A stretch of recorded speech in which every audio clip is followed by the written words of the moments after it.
Hey guys, my name is Hopkins Lang. I'm a sports therapist, and today I've got another GB athlete here with me, Jamal Stevens.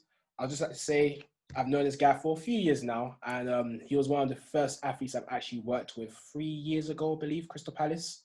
Yeah. And I just want to say like a big thank you for like actually giving me the opportunity to actually work with you guys when I was very inexperienced. I didn't know a lot of sports therapy, but I was just looking for like an opportunity to Mm. gain some skills really, and I appreciate it a lot.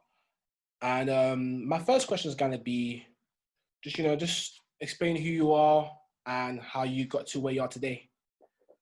Okay. Yeah. My name is Jamal Marcus, or Jamal. Most people know me as. Um.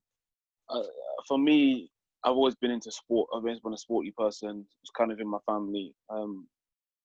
My dad used to be a sprinter for Hone Hill Harriers, and I was interested in many sports when I was younger. I like football. I played football at semi-pro level, which most people do anyway. And then, yeah, just one day. Not even one day, I was training to do athletics somewhat, but I didn't understand what training was. But then one day I decided that I was playing for a football team at the time, but I decided, nah, during the season, midway through the season, decided, nah, I'm not gonna return back to football. So it was about 2013 that happened. So that was about 6 years ago. I started quite late, so I started at 19 doing track and field. I didn't know what to expect from track and field. Literally, the first 2 years, first 2 or 3 years, nothing really to speak about. Also, in my fourth year, I made my first national final, or third year, I made my first national final. And then in the winter, I represented GB for the first time indoors. And that was a really good experience. That was 2018, that's 2 years ago. And that was a really cool experience. And then from then, I made another two internationals that I've been blessed. So, yeah, that's my story kind of summarized. But yeah, that's how I got into it. My dad hooked me up with the same coach I'm with now, which is Nice. Jonathan Reed Davis Durant, training at Crystal Palace, so stayed in South London. And yeah, that's how it's been. So how did you, because obviously like growing up in Southeast London, how did you stay so focused in like your sports while there's a lot of things going on, especially like around in the area and school and stuff? How did Yeah. you guys stay focused in your sports? I mean, like, I went to, like, from high school, I had guys, we was playing football, but I already had friends that were at academy level, and I Yeah. was around footballers. So Okay. for me, I saw their lifestyle from outside in any ways, and I know that there were certain things that I was able to do that they couldn't do because of Yeah. how dedicated they were to the sport, and obviously that are obviously at a high level at the time. So I kind of understood, okay, you have to train to get to a certain level. They Yeah. always talk about training. I've got training. And then, yeah, that's how I kind of stay focused. And I don't know, when I first got into it, I just looked at it not as a hobby, but it was fun to me. Everything was fun. I wasn't thinking about anything. I wasn't thinking about, I need to run this, I need to run that. I was kind of going into an unknown place. I didn't know how it worked. I didn't know. I just thought you raced, and I liked the idea of racing. Um, and I think it just took a while. I think when I first started running, I was still doing things that I wasn't completely focused on. Maybe I was going out and very social and doing X, Y, Z, maybe drinking or stuff. And I was young, like 19, teenager, so I was with friends that weren't doing track, but most of my friends played sport at some sort of level. So we always had that in common that we were sporty people. So Yeah. I think that's what kind of helped me, I guess. I mean, that kind of makes sense. Like when your circle does something similar to you, fair enough, it's different sports. Yeah, But there's the mindset of like, we got to get trained, we got to get better every single day. And that discipline around your group is going to project towards you as well. yeah, I'll say that. So what was like do you remember like your first injury? Yeah, I do actually. It came quite quickly, or not quickly, but when I first started athletics, I didn't actually lift in the gym. Mm, So the gym stuff was foreign to me. So I remember actually, the first actual gym program that I got was about 2014, about 1 year after I started. So I actually went for a whole season, whole track season, no gym. The most I did was plyometrics, which was basically jumping on the stairs, hops on the stairs, and just sprinting and just like hill runs. I didn't really go to the gym. Maybe I do some gym for like upper body, this little curls and stuff like that, but it was nothing serious, no program. Yeah. I didn't know anything about hamstring loading. I didn't know anything about anything. I was literally going in there raw. So the first program that I got was like the previous year. I thought, yeah, I heard people talking about, yeah, you need to go to the gym. Your body's going to change. You're going to do X, Y, Z. So I thought, okay, yeah, maybe I do need to go to the gym. Got to the gym now. I got a loaded program. It was a big program for me at the time because I was not experienced with gym. It was quite a lot of load for me personally because I was quite a very, very slim athlete, very slight athlete. So for me, going to the gym and lifting big, like it made obviously I was sore a lot of the times, and it's quite a demanding program. And I think that's when I got hurt. I got like I don't even know, like there was a time in the session I couldn't run anymore, and it was actually just leg pain, just like I don't even know how to describe it. It was just like I think it was hamstring or quad, one of the two, but it just felt painful, and I had to stop for a while, maybe a couple of weeks, and then come back. But eventually, I had to come off the program because it was too much for me at that time and at a young age. I just wasn't developed. I was a late developer anyway, so my body, even though I might have been 19 or 20, my body was kind of like a 16-year-old, 17-year-old, because I wasn't exposed to that in the gym. So I think that's my first kind of little injury that I had. Got hurt in 2014, and then I actually damaged my hamstring. Actually, later that season, that was in the winter, and later in the actual season, I actually damaged my hamstring. Oh, wow. For the first time. Yeah, so that was I've actually had injuries before track and field though. I had a knee ligament damage. That was from football, but that didn't really affect me when I was running because I was like years ago and I was like 15. Yeah. But I've had knee ligament damage. So then that was my first hamstring injury. I can't remember how, it was so long ago. I can't remember what happened. But yeah, I just couldn't run. I couldn't sprint. So I couldn't do any runs out, like fast runs out. It's hurting. It was like a sharp pain. Every time I lifted up my leg, it was like sharp pain. So yeah, my first proper injury like a year after doing the sport. I was actually about to ask you about if you had any injuries playing football because you were playing at semi-pro level. Yeah, I did. Yeah, I did. Yeah, that was happened. Yeah, the knee ligament damage on my left. Two questions. So the first question will be: so when you injured your knee and you were at Welling, right? Football team. When I was like 14, 15. Yeah. What did they have like a physio on deck, or they tell you to go? Oh no! Like I went to NH. So the first time I went to NHS. Yeah. So because I didn't know, I wasn't familiar with. I didn't know anything about physio. Like I really didn't. Like I was really going into sports, not knowing anything about anything really. I was just playing. Do you know what I mean? And then I went to NHS, and they said, okay, they gave us some NHS exercises to do. But because I was so young, and I was so determined to get back, even though I didn't do much exercise, like I just wanted to get back. You know, I think it was just like my age and just when my body just repaired itself. I was lucky because although it took like about 6 weeks to get back to normal, I hated it, but I just determined to get back. And I slowly put in like load, walking on it, because before I had crutches and I had a cast on it.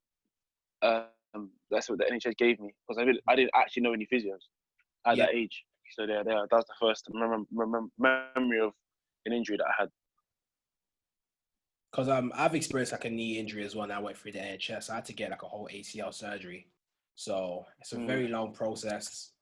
But I was lucky that I didn't get surgery. I was blessed. It wasn't that bad. It was 6 weeks, but it was bad. But I mean, it could have been worse. If you can avoid surgery, do it. I mean, if you can avoid surgery, yeah, just avoid it because it's not the one. Because even I need to get like another knee surgery. The suffer from a meniscus that I found out a couple of weeks ago, actually. But it's crazy. My second question is that so the plan that you're given, so the working out plan, was it a general plan or was it specific to you? It was given to me. It could have been a general plan. They said it was specific for me. People say that it was just a lot of loading. Like it was a lot of load. Like in terms of like leg. When I say load, I mean like because people listening they might understand. It's like just a lot of leg workouts. So a lot of heavy dumbbell stuff, a lot of heavy kettlebell stuff, a lot of heavy weights, but just a lot of repetitions and a lot of exercises. So imagine constantly doing leg day. That's how it felt. I'm just like, where's the break? You know the ones. Yeah, nah, that's how it felt. So I was like, not the one at all. I was like, my body's not written. I'm not used to this. Like, because I came from a background of not going to the gym. Even in school, like, I barely went ever. Like, I think I went once. So I was never into gym like that. So I didn't understand. And I just thought, okay, it looks easy on paper, but when you actually do it, and then the weights that you're expected to do it, my body just couldn't manage it. And the running, because I think I did the gym, I was supposed to do the gym and the running on the same day. Ooh. So I'll lift heavy and then come back the same day and try to run. And that just didn't work for me at that time. I think now I can do that. Now I've done that. I've lifted and I can run now because I'm much stronger. But before, it just wasn't, like getting introduced to the gym, it just didn't work for me personally. So what does like your working out plan consist of like today? Like, since obviously you're a lot more developed now, how are you able to lift and also run at the same time? I know you said that your body's developed, but in terms of like, what does the plan consist of really? Just like a brief explanation. No. So right now it's like it'll be like going to winter work is literally you get more reps and still the same set. So it'll be like 3 sets of 10, 3 sets of 8 of certain exercises, like say deadlifts, squats and things like that, things of that nature. Going moderately heavy, but it's more getting the reps in at a good weight with good technique. And that's what it consists of really. It was kind of basic at the moment because with I'm just literally getting back into lifting because of lockdown. It's been a long time, so you can't really go crazy on lifting if you haven't lifted for a long time. You still have muscle memory, but to start lifting proper heavy, I think, I don't know, it's a bit risky. You could actually get hurt. Because especially the fact that a lot of us during lockdown were just sitting down doing nothing, our muscles was going to be like weak, relaxed, so we can't just go straight back into that place like that, because there's going to be so many injuries. And plus, even the people who don't play sports, the people who are working 9 to 5s going back to the office now, it's going to lead to like a lower back pain issues, neck pain issues, shoulder issues. Just the fact that we're inactive for 3 months is crazy. 3 months is a long time for sports guys. Like it doesn't seem like it, but your body feels it. So No, definitely, because especially like getting like sport ready takes months to get to, then losing it, you're losing like what, a month or 2. Then you have to train back for another couple of months just to get back into like you being ready. Yeah, for sure, 100%. So you've already had 2 injuries, right? Basically, the knee one and hamstring. But I damaged my hamstring the next year after that. Oh, okay. So going back to my first hamstring injury, I had now I have a different strength. I have a strength coach now, a certified strength coach that I still work to this day. So that's been about 4 or 5 year relationship. That's been that's been one of the best relationships I've had, because I've got so much more stable, more functional. I was quite weak before, so I mean, the thing about sport is that sometimes you can still have the best setup and still get hurt because that's the nature of the sport. Stuff happens. But I was definitely more stable and less like I was running better on the track, running a lot better on the track. But I had a hamstring injury for about 6 weeks. I think it was because back then as well, like I wasn't actually having soft tissue regularly. So back then was literally just stretch and then do what you can. So I wasn't really getting physio or osteopathy or any of that stuff. So I think I just didn't get treatment, and then the warning signs were there, and then didn't get treatment. Then boom, it's that same thing that kind of happened on my right side. Couldn't put pressure on it. So, but what it was a scar tissue. It was a scar tissue problem, meaning that there's lots of scar tissue that haven't been removed, and it clogs up in one area, on the hamstring, on the belly of the hamstring. So I had to actually back then as well. Like back then, you're paying for your everything. Back then, you want to be tight because you want to spend less fees on physio, But back then, you had to see the physio like every week. So I had to spend I won't say how much, but I had to spend quite a lot of money every week, just so that I can get back. And then when I got back, I lost so much fitness because it was about 6 weeks again without properly run. I couldn't run, so it was weird. And then I was a bit paranoid. And when you come back, you're a bit paranoid, thinking it's the same thing. It's gonna happen again. Yeah. I was literally about Yeah. to So ask you, like, did you think that hamstring injury was like a career-threatening injury, like something that really made you think about uh, your I, career? I wasn't say his career. I wouldn't say his career. No, it wasn't bad. It was not bad. I think it was like a grade. What's the worst one they say? Was it grade one? I think grade one is that grade one or grade two. It wasn't Grade, bad. It wasn't like a tear. It wasn't like a okay, tear it or wasn't anything. grade It was three. Then. just Okay, good. yeah. It was like a grade one. It wasn't that bad. It just was the fact of I was just paranoid every time I tried to run fast because I didn't. It felt painful every time. So I was like, I just didn't want to run. I didn't want to run with any pain. Yeah. So and it actually happened both hamstrings that year. That's 2015. 2015 happened. I had a little something on both sides of hamstring. So it was onto the right and then it went onto the left. Yeah. Because sometimes it's like one side is loaded more than the other side. So one it's more like an overwork. So I think the right one was like I'm overworking that side because sometimes your glutes. I'm talking technically, guys might understand this, but sometimes like your glutes are not activated the right Yeah. properly. So because your glutes are not activated, all basically every time you run, you're just working your hamstrings. You're not activating any glutes. You're supposed to share the load within the whole of your leg. But if one specific part is doing more than the rest of it, and it's not conjunction, like it's not together, then it's gonna feel the strain. Especially also I had issues with my back as well. Yeah. So what a lot of people don't realize is that when you have hamstring injuries, it's rarely ever the hamstring. But I was young, so I was thinking it's the hamstring, it's the hamstring. Sometimes it's your glutes, sometimes it's your back, sometimes it's your feet and your calf. Because when things are tight, it just rubs on other stuff and just puts more demand on a certain area. So Yeah. that's what I didn't realize. So I thought, okay, yes, my hamstring. It really, I don't think, even though part of it was my hamstring, it was more everything, like my back, my feet. Yeah. These are areas that I didn't look at, I neglected. So yeah, I would say that was 2015. So that was about, so, but it wasn't, like I said, these weren't big injuries. These were just things that I wasn't used to.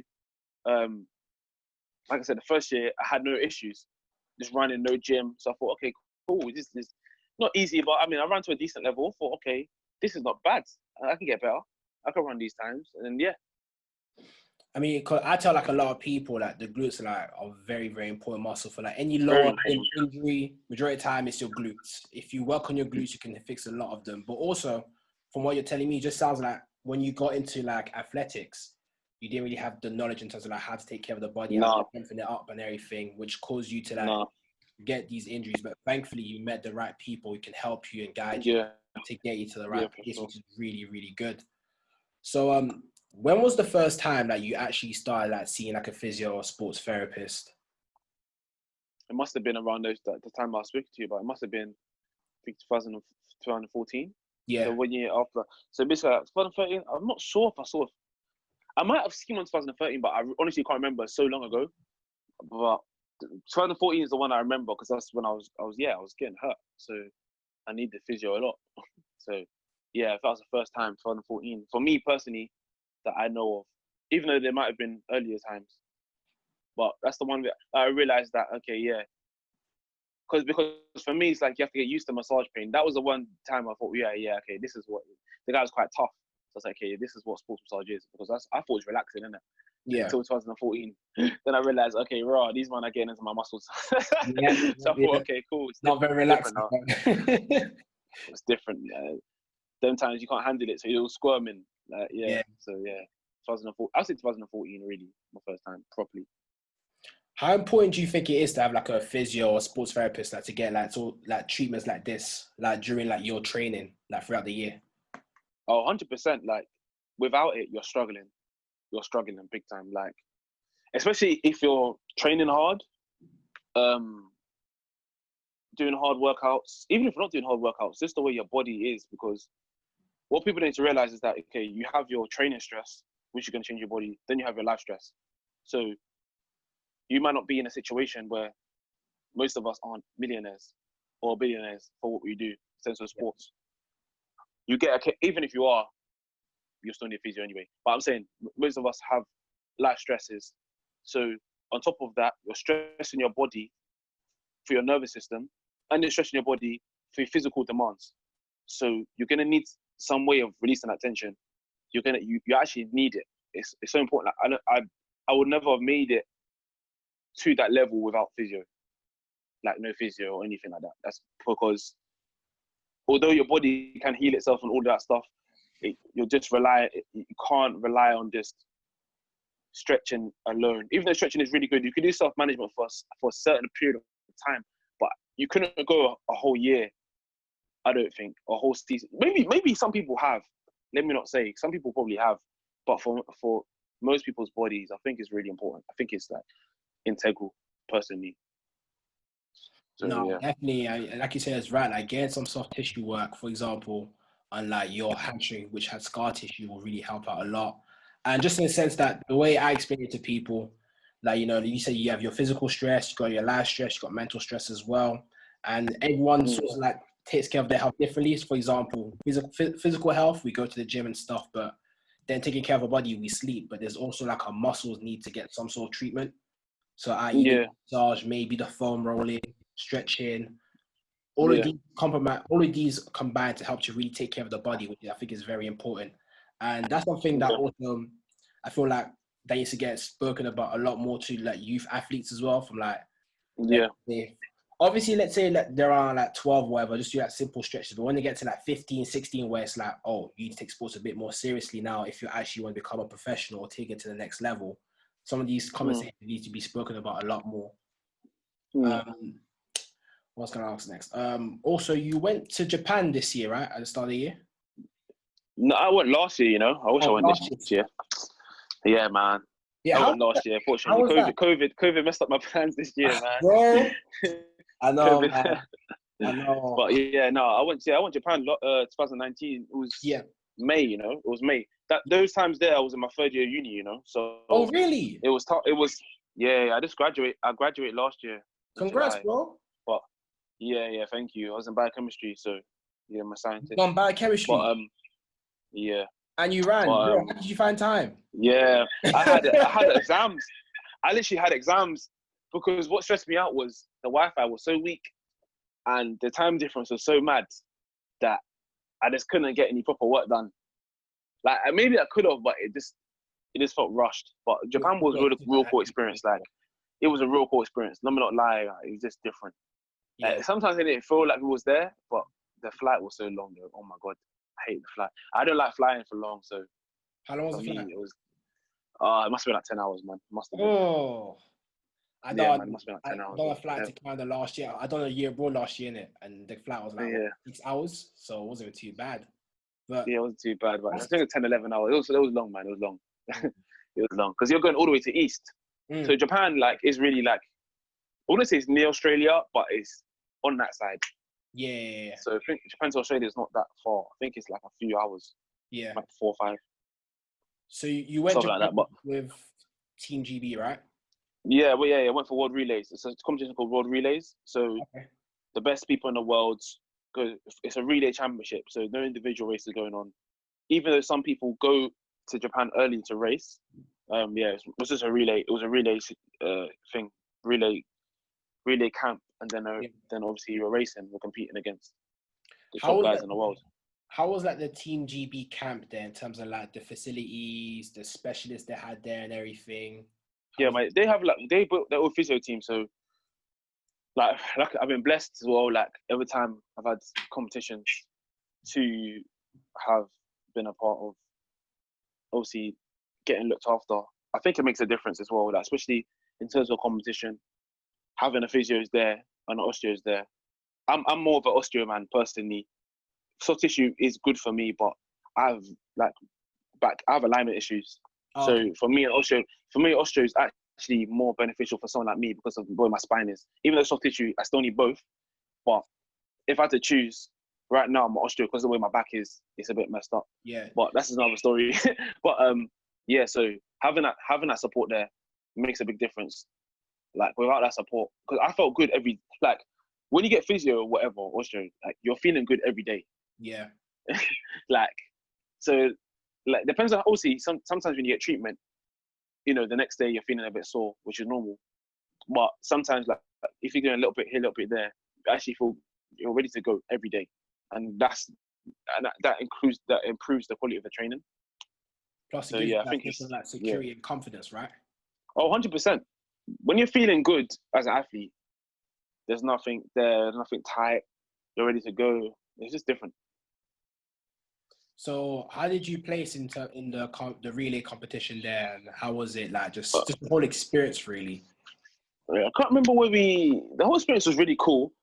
I think we placed fourth on our heat, Mm. but we qualified. Basically, it was like for ranking points as well to qualify for the Olympics, which was supposed to be this year, but obviously postponed. Yeah.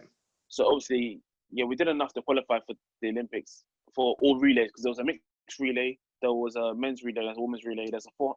I did the 400 meters. There's the 4x100 meters for both teams as well.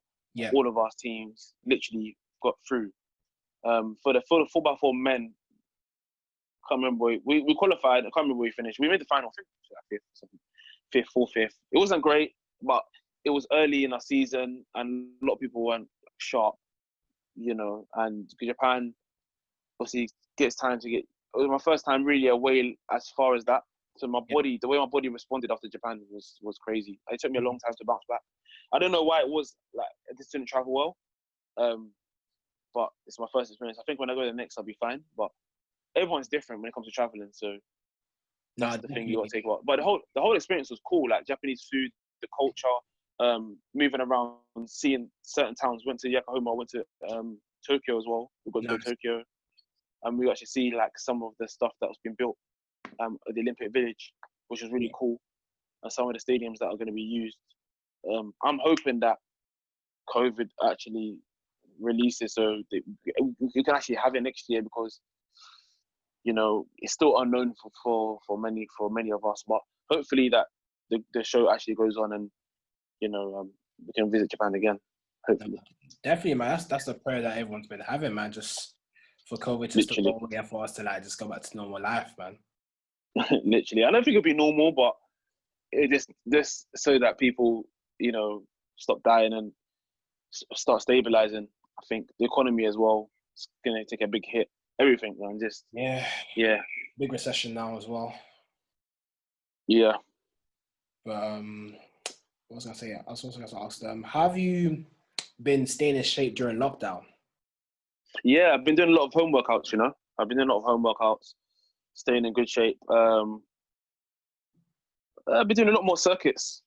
I'm not a man that likes circuits. Obviously, I hope my coach don't watch this, but I'm not a man that likes circuits at all. But since lockdown, I've grown to like them actually.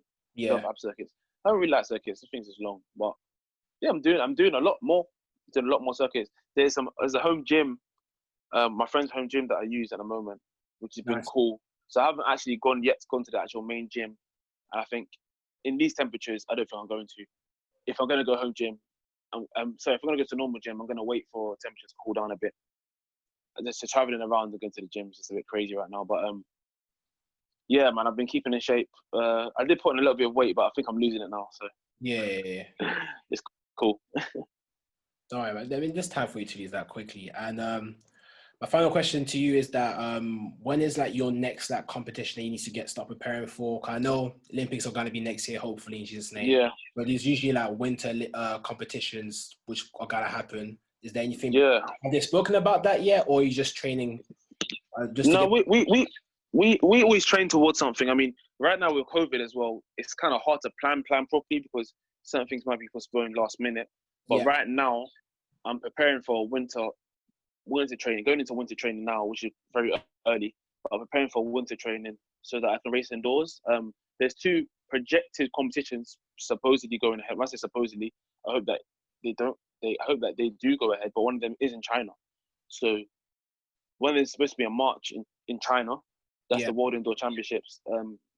Which if I make that team, that'll be my second time going to World Indoors, which would be really cool. Nice. China would be really cool, but with the COVID, I don't know.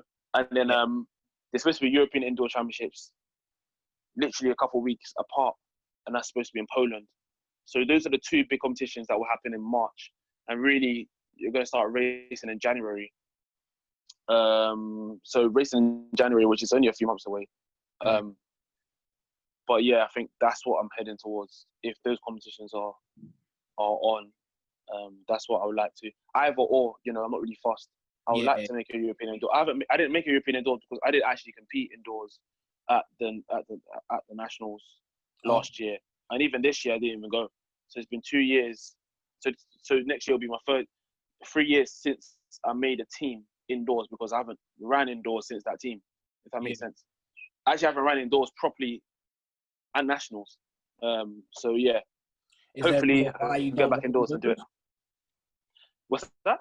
Is there a reason why you don't run indoors? You just don't like it, or? I don't really. You know, it's funny thing about indoors. I don't really like it like that, but I feel like I'm really good at it, and there's a lot of potential.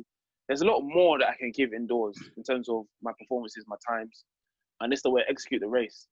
But we just tried to focus on outdoors. I think I got hurt, to be honest. I got injured last year. I did have one more injury. I did got injured last year, which was, I think it was about grade 1 as well. I just hurt my hamstring again. I think it was my hamstring. Or was it? Might be I think it was my hamstring or something. I can't remember what that injury was, but I had to get a scan on it. I couldn't run for about 3 weeks. That was happening. That actually happened at nationals. I went to nationals. Yeah, I tell a lie. I went nationals, but not for my main event. I went for the 200 meters, and then I got hurt. So then I couldn't run for like 3 weeks. But to be honest, I think I got hurt before that race. So I think I was gambling, which I should never do.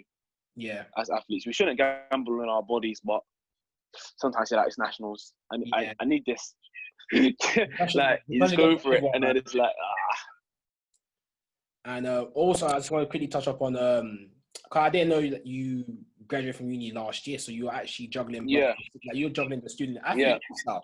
You know, how was that? Because I remember when I done my year abroad in Canada, I done I picked up like sports psychology. So we kind of touched up on that, the plan, like a diary plan of like a student athlete. So they'll have training in the morning, then classes, then training in the evening, then maybe like 2. I think this was a volleyball athlete, then 2 games during the week and stuff. And just how were you able to mentally prepare yourself for, you know, education, then training, and then, you know, be able to succeed at both of them very well? I mean, I had support. I had a lot of support from I had a like a support officer, or I don't know what you call it, like a student sports advisor, and she kind of helped my timetable, because I had to get a lot of stuff changed, because when I went to Japan, it was literally exam season in May. So I had to change some things, because when I got back, the thing is, I took my exam. I could have done better. I still could have done better in that particular exam, but I was still jet lagged. So I was like, geez, I don't know. Like, my mind just wasn't with it. But I think in general, like, I got good support. One time I went to World Indoors, which is in March. I think I had an exam there. I had an exam because I have practical exams. So I had like a March exam or something like that. Yeah. But they've been really cool. They understood where I am. They've given me. And I went to America actually the first year. I went to America for a month, the training camp. Remember, first year that was around exam time as well. So a lot of stuff has been juggled around exam time for me, which has been really cool. So it's taking the stress away. But just juggling that is just like literally just.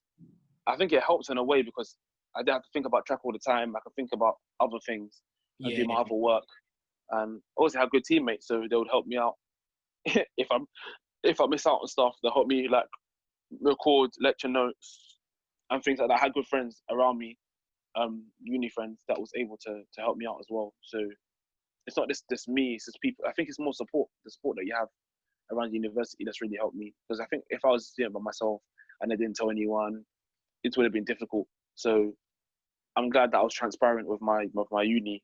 So they allowed me, they know when I was away, they planned for it and stuff like that. So yeah, just got to thank them for that.